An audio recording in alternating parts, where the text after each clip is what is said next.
اور اللہ تعالیٰ نے ان کو گائیڈ کیا. بہت سارے واقعات مل جائیں گے، مگر ایک واقعہ ایسا تھا کہ ایک نابینا حضور سے ملنے آئے،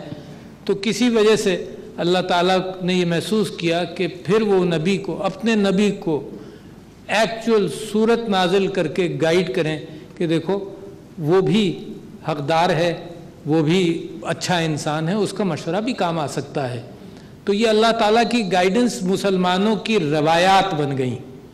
اور وہ قومیں جب ہی ترقی کرتی ہیں، اور وہ مساوات کی جو کیفیت میرے نبی صلی اللہ علیہ وسلم نے ڈالی، اس کی وجہ سے وہ قوم اس عرب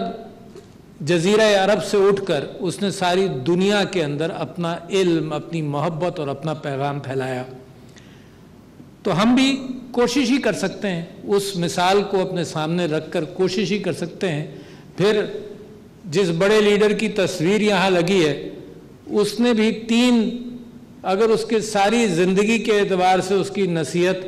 کے حوالے سے میں آپ سے کوئی بات کہہ سکوں تو اس نے کہا کہ اتحاد رکھو اپنے درمیان، ایمان ہو تمہارا کسی چیز پر، ہے نا، قوم کے حوالے سے، پاکستان کے حوالے سے، اسلام کے حوالے سے، اور منظم ہو. میں آپ سے اس وجہ سے یہ گفتگو کرنا چاہتا ہوں کہ یہ جو تنظیم کا انہوں نے ذکر کیا، اور اس کے بعد ہم نے پاکستان کو کافی عرصے تک ایک بغیر تنظیم کے غیر منظم قوم بھی دیکھا. اور جب یہ کورونا شروع ہوا تو ٹیلی ویژن پر بھی آپ نے دیکھا ہوگا کہ بہت سارے لوگوں نے اخباروں کے اندر ایڈیٹوریلز لکھے، ٹیلی ویژن پر آ کر کہا کہ یہ قوم تو انڈسپلنڈ ہے، یہ قوم نہیں کر سکتی جو آپ کرنا چاہتے ہیں. ہم نے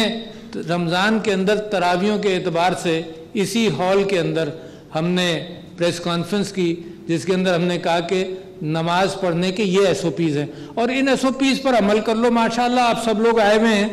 یہاں پر، ماسک لے کر آئے ہیں، ایس او پیز پر عمل کر رہے ہیں. اگر ایس او پیز پر عمل کر لیں، فاصلے رکھیں، تو اس دنیا کے سارے کام اب ہوں گے. اور ایک نیا معمول بن گیا ہے جس کو انگریزی میں نیو نارمل بھی کہتے ہیں، کہ زندگی شاید کچھ عرصے ایسے گزارنی پڑے گی. تو جب ہم نے وہ کہا کہ جی تراویحیں بھی جاری ہوں گی اور لوگ اہتمام کریں گے، اور ہم نے خود ذمہ دار ٹھہرایا علماء کو اور نمازیوں کو. میں نے یہ میرا منطق یہ تھی جس کے اوپر ہم بار بار کہتے رہے کہ وہ نماز پڑھنے والا جو وضو کرتا ہے، نماز پڑھنے جاتا ہے، مسجد میں جاتا ہے، تو بہت بڑا ڈسپلن اپنے اوپر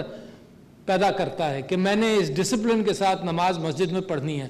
اچھا، وہ اگر ڈسپلن آدمی ہے تو پھر اسی کو ذمہ دار ٹھہرایا جائے کہ تم معاشرے کی ذمہ داری لے کر مسجد میں جاؤ،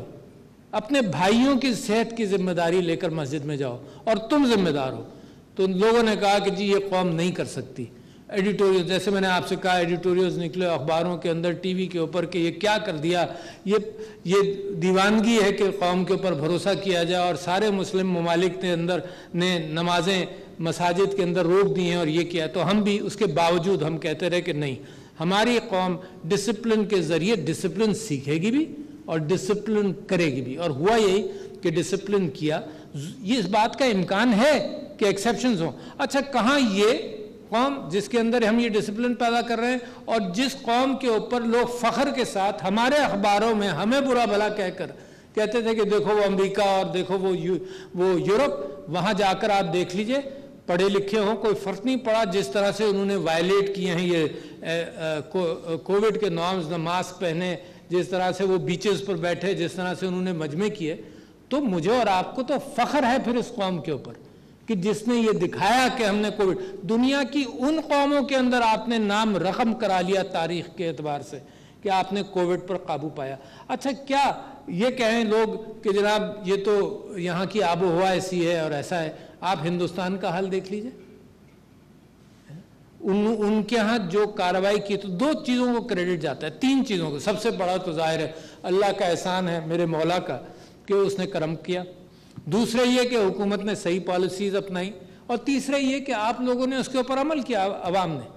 بغیر ان تینوں کمبینیشنز کے خیر اللہ تعالیٰ جب چاہے تو وہ تو گمراہ قوموں کے اندر بھی اپنی برکت ڈال سکتا ہے، اس کی کنڈیشنز کوئی نہیں ہے، مگر باقی تو کنڈیشنز تو ہمارے ہاتھ میں تھیں اور آپ لوگوں نے عمل کر کے دکھایا۔ پھر وہ لوگ آپ جیسے بہادر لوگ جو میدان میں رہے، جنہوں نے یہ کام کیا، میں خراج تحسین آپ کو پیش کرتا ہوں۔ اور یہ کتنی اچھی بات ہے کہ یہ اس بات کا بھی یہاں ذکر ہوا کہ ڈاکٹرز کو اور بڑے لوگوں کی ریکگنیشن ہوتی ہے، مگر یہ ملک اب ایسا ملک بن رہا ہے جو ریاست مدینہ کی طرف اپنا راستے کا تعین کیا ہے، بن نہیں گئی ہے، راستے کا تعین کیا ہے۔ راستہ طویل بھی ہو سکتا ہے اور چھوٹا بھی ہو سکتا ہے۔ راستے کا مطلب یہ نہیں ہے کہ لوگ تانا دیں کہ یہ ریاست مدینہ ہے اور تم یہ کر رہے ہو۔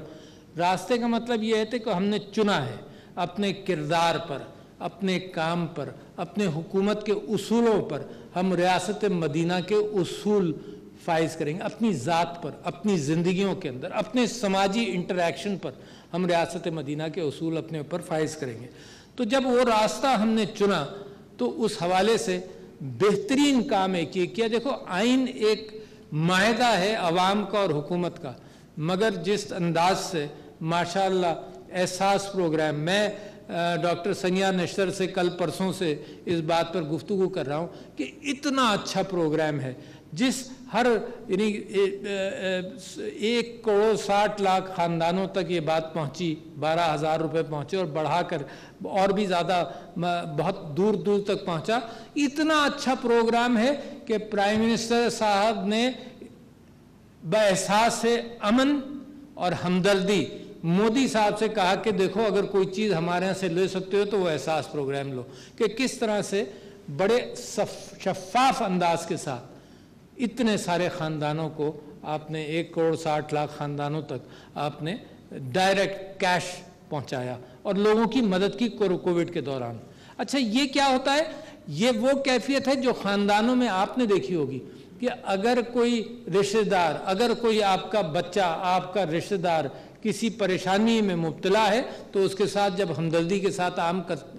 کام کرتے ہیں تو ایک یکجہتی کی کیفیت پیدا ہوتی ہے۔ تو میں سمجھتا ہوں کہ یہ سارا کام جو ہے اس نے یکجہتی کی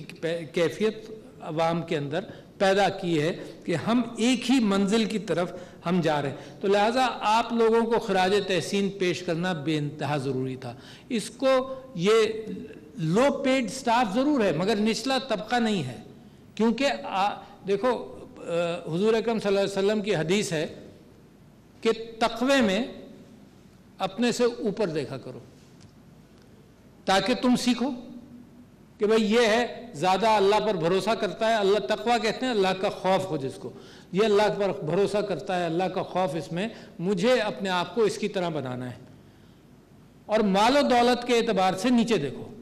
کیوں؟ جس کے پاس مال و دولت ہے اس کی بہت ساری آزمائشیں ہیں، تو جب نیچے دیکھ کر کام کرو گے تو تمہیں اللہ کی نعمتوں کا احساس ہوگا، دوسرے کی پریشانی کا احساس ہوگا اور اس کو تم نیچے سے اٹھا رہے ہوگے، تو جو سکون اس کام میں ملتا ہے۔ تو لہٰذا میں سمجھتا ہوں کہ یہ نچلا طبقہ کہنا غلط ہے، یہ آپ اوپر کے طبقے سے آپ کا تعلق ہے خدمت کے اعتبار سے۔ آپ لو پیڈ ضرور ہیں مگر آپ ہائیلی سکلفل ہیں اور آپ کی خدمات چاہے جینیٹری کیوں نہ ہو، آپ کی خدمات، اور فخر ہے میرے والد صاحب، میں کبھی کبھی یہ بات سناتا ہوں کہ میرے والد صاحب، اور انسان اگر انسان رہے نا تو لوگ اسی قدر کرتے ہیں۔ میرے والد صاحب جس دن کوئی جینیٹر نہیں آتا تھا کلینک میں تو پہلی منزل پر تھی تو وہ جھاڑو لے کر نیچے تک جھاڑو دے دیتے تھے۔ اچھا، اور پھر میں ان سے کہتا تھا آپ ڈاکٹر ہیں، جب میں ڈاکٹر بن کر آیا نا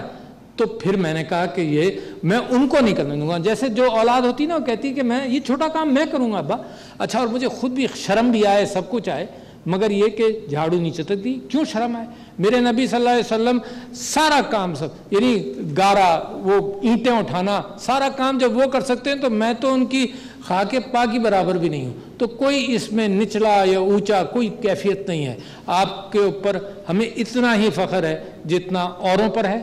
آپ اس معاشرے کا بنیادی حصہ ہیں اور آپ کا شکریہ۔ یہ آج کی محفل صرف اس نیت سے کی تھی، اور آن عباس آپ بیت المال میں بہترین کام کر رہے ہیں ماشاءاللہ، very good, a young man